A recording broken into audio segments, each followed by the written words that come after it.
Audio check. 1, 2, 3, 4, 5, 6, 7, 8, 9, 10. Hey, 1, 2. It's far away. I'd rather not be on the tally at the moment. You got it. Good check. Thanks. They're asking if you could leave up something to have a little room noise.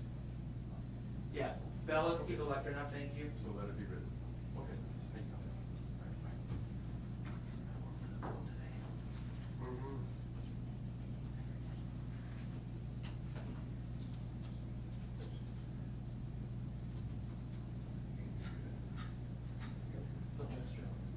Is this good for you? Click on the record. I'm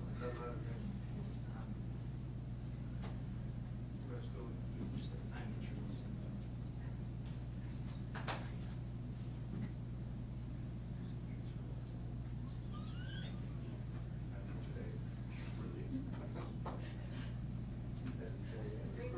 Yeah.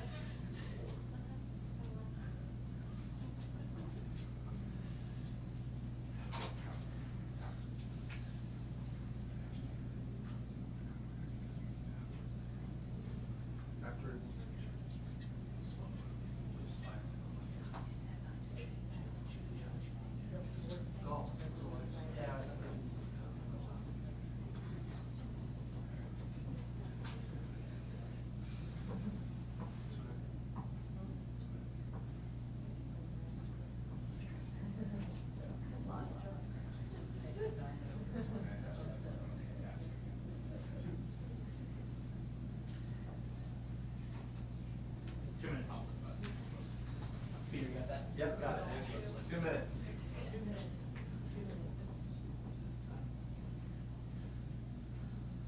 Hopefully they pick that up on the mics.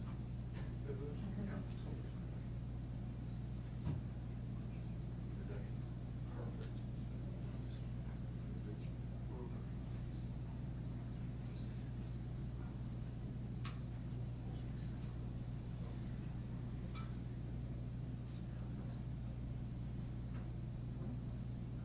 Keep somebody from saying,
hey folks.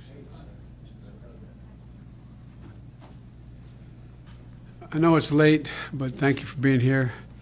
Had a good series of meetings. Just finished more than 2 hours meetings with Saudi leadership here in Jeddah, meeting with the king for about a little over half an hour, working session with the Crown Prince and all the ministers from the energy minister to the sports minister all the way down the line, and got the chance to talk to basically the entire Saudi government.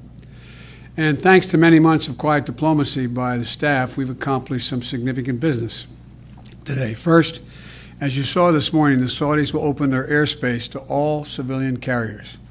That is a big deal, Not only symbolically, but substantively, it's a big deal.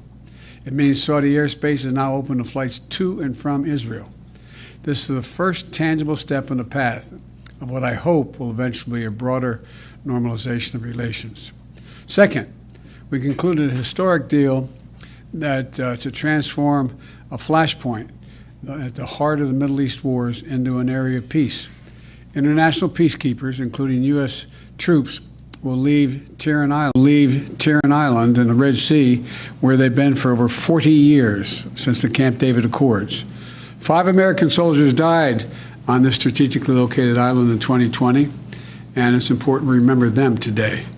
Now, thanks to this breakthrough, this island will be open to tourism and economic development while retaining all necessary security arrangements and the present freedom of navigation of all parties, including Israel. Third, we agreed to work together to deepen and extend the Yemen ceasefire. And you know there's carnage been in Yemen of late. And it's been in place more than 3 months, resulting in the most peaceful period in Yemen in 7 years. We further agreed to pursue a diplomatic process to achieve a wider settlement in Yemen. The Saudi leadership also committed to continue to facilitate the delivery of food and humanitarian goods to civilians. In this context, we discussed Saudi Arabia's security needs to defend the kingdom, given very real threats from Iran and Iran's proxies. Fourth, we concluded several new arrangements to better position our nations for the coming decades. Saudi Arabia will invest in new U.S.-led technology to develop and secure reliable 5G and 6G networks, both here and in the future in developing countries, to coordinate with the Partnership for Global Initiative, the global infrastructure and investment, which I put together at the G7. This new technology solution for 5G, called Open RAN, will outcompete other platforms, including from China. Saudi Arabia will also partner with us on a far-reaching clean energy initiative focused on green hydrogen, solar, carbon capture, nuclear, and other projects to accelerate the world's clean energy transition and to help the U.S. clean energy industry set global standards. And fifth, we had a good discussion on ensuring global energy security and adequate oil supplies to support global economic growth. And that will begin shortly. I'm doing all I can to increase the supply for the United States of America, which I expect to happen. The Saudis share that urgency, and based on our discussions today, I expect we'll see further steps in the coming weeks. Finally, we discussed human rights and the need for political reform. As I always do, I made clear that the topic is vitally important to me and to the United States. With respect to the murder of Khashoggi, I raised it at the top of the meeting, making it clear what I thought of it at the time and what I think of it now. And I was straightforward and direct in discussing it. I made my view crystal clear. I said very straightforwardly, for an American president to be silent on an issue of human rights, is this inconsistent with who we are and who I am? I'll always stand up for our values. So that's a quick summary of tonight's outcomes. Tomorrow, with 9 leaders from around the region, we'll have more. One thing we will discuss is the multi-billion-dollar commitment of the GCC to invest in the Partnership for Global Infrastructure Investment, which I announced at the G7 last month, to help address infrastructure needs of low- and middle-income countries who don't have the wherewithal to borrow the funds to meet the needs of their people. And after years of failed efforts, we have now finalized an agreement to connect Iraq's electric grid to the GCC grids through Kuwait and Saudi Arabia, and deepening Iraq's integration into the region and reducing its dependence on Iran. And it was pointed out to me that I was reminded by staff at the time at the meeting that I tried to do that back when I was the early days of my vice presidency. Finally, it's done, being done.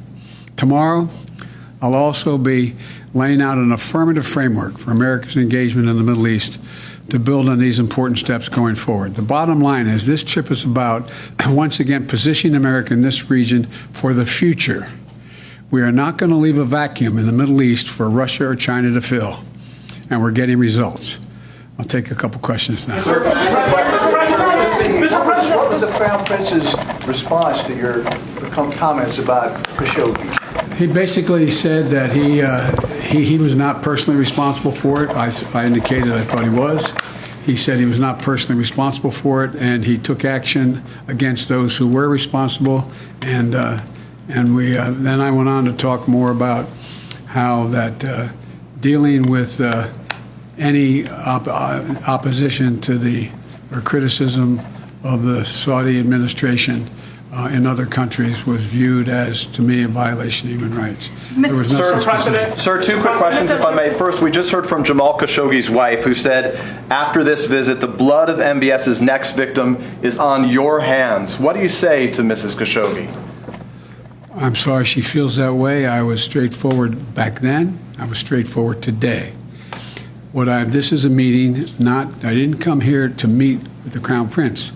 I came here to meet with the GCC and 9 nations to deal with the security and the needs of the free world, and particularly the United States, and not leave a vacuum here, which was happening as it has in other parts of the world. On gas prices, if I may, you said that we'll see relief at some point in the not too distant future. What is the message to Americans who are looking for that relief now? When should they expect to see a real change in prices, though they've already been coming down?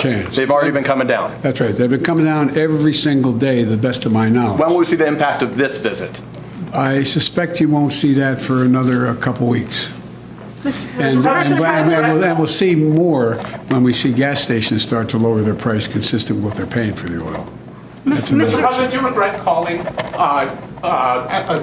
Saudis a pariah? I don't regret anything I said. Do you still feel that way, though, Mr. President? I just answered your question. Do I regret it?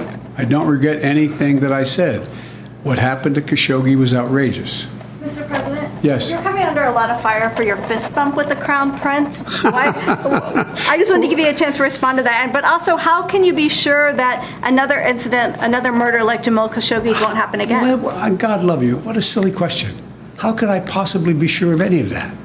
I just made it clear. If anything occurs like that again, they'll get that response and much more. Look, you've heard me say before,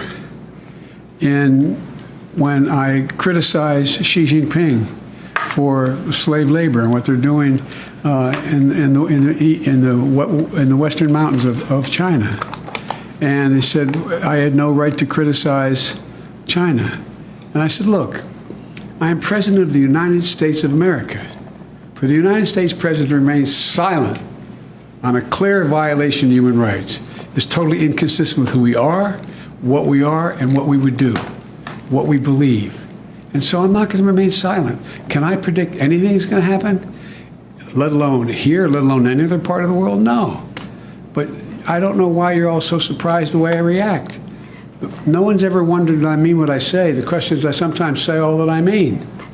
And what about your response to the fist bump? On the issue of climate, Joe Manchin obviously made significant news right now, which appears to be torpedoing what was one of your biggest priorities as it relates to energy and to climate back at home. Your message to those Americans right now who are looking for that relief that would have a wide impact as it affects the climate and energy specifically.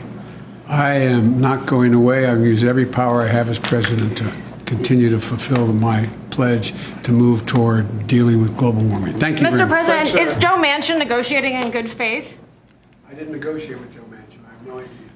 I'm Zinclea, and while you've been watching President Biden speaking in Saudi Arabia, let's bring in NBC News White House correspondent Carol Lee. She's in Saudi Arabia with the president. Carol, these remarks were a very late add to Biden's schedule. You warned us about them not too long ago. Take us through the highlights of this speech.